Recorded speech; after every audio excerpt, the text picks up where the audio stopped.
Hi, this is Justin Roth with jamplay.com. I'm here to give you a little sneak peek into my upcoming live course, which is all about creating more interesting and expressive acoustic guitar arrangements for your songs. In this lesson, I'm going to show you a little shortcut, kind of quick tip on understanding a few things about DADGAD tuning. And DADGAD tuning is essentially how it sounds from low to high: D, A, D, G, A, D. Now, when you start to experiment with altered tunings or open tunings, it kind of changes. It's a whole new ball game because all our notes and chord shapes that we know in standard tuning have all changed. So this is just a little shortcut into understanding how to start building chords in DADGAD. Now, the luxury that we have in this tuning is that a lot of our chords are built off of the low strings. So, and in this tuning we have D, A, D.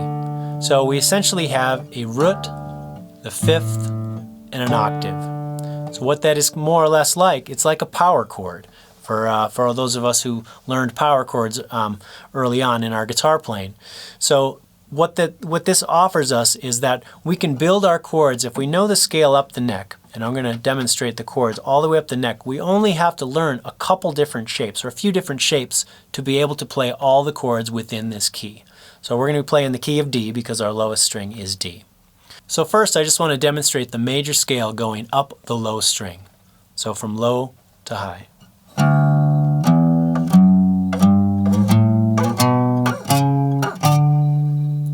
So going right up the scale. Do, re, mi, fa, sol, la, ti, do.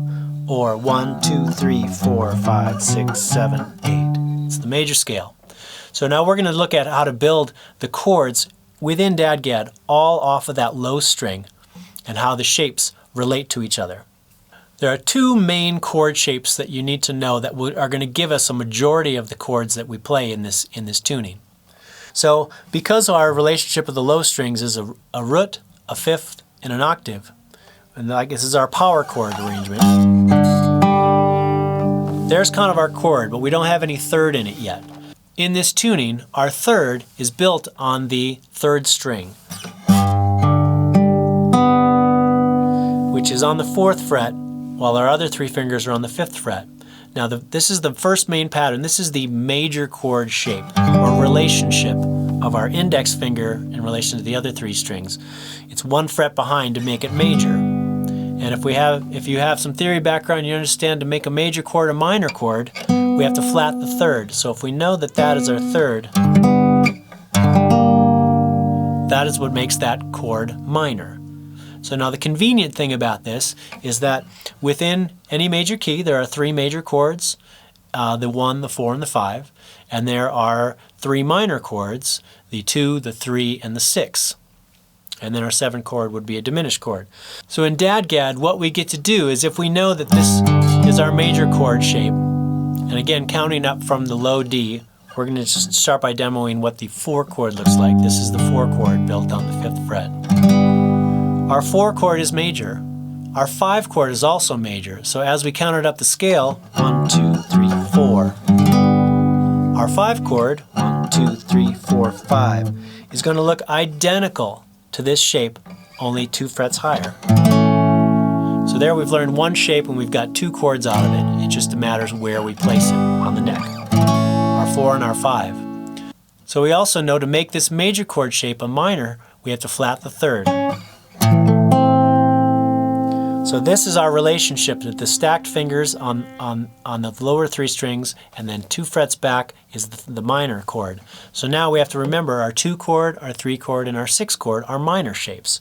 So we can say, well, from here, going up the scale again, our 1, our 2 chord is here.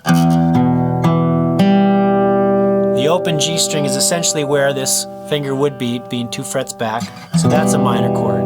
This exact same relationship slid up 2 more frets to the 3. 1, 2, 3.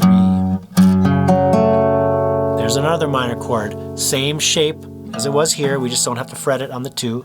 And our 6th chord, if we know where to place it, 1, 2, 3, 4, 5, 6. Again, it's the same shape. So now we've learned a second shape, which has gotten us 3 of our chords.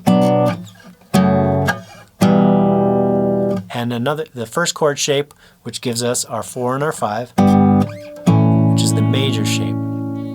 The only two that are left are the 1 and the 7. Now the 1 chord in DADGAD, easy enough, there's just one finger chord. We're not necessarily having to create a chord shape with our other fingers. There's other voicings, of course, to this, and we will get into that more in the course.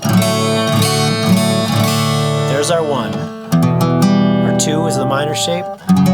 3, 4 is the major shape. 5 is the same shape, slid up 2 frets. Our 6 is back to that minor shape. Now our 7 chord is the diminished one, which is one that you won't find yourself necessarily playing all that often in DADGAD unless you're going to play some jazz in DADGAD. But it looks like this. The basic theory behind taking a chord and turning it into a diminished chord is, 1, it's a minor chord. So we know it's kind of built similar to our minor shapes as it was on the 6th chord, but it also involves a flat 5 or a flat 5th.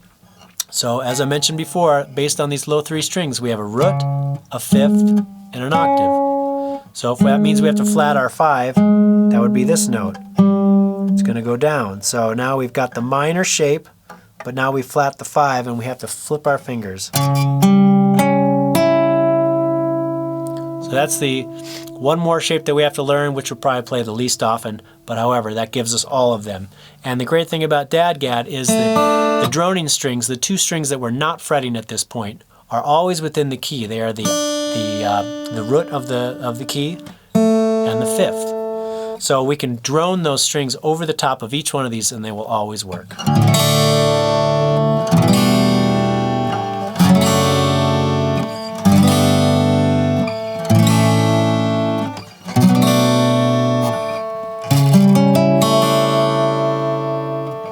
We could go back to that major shape back on the 12th fret.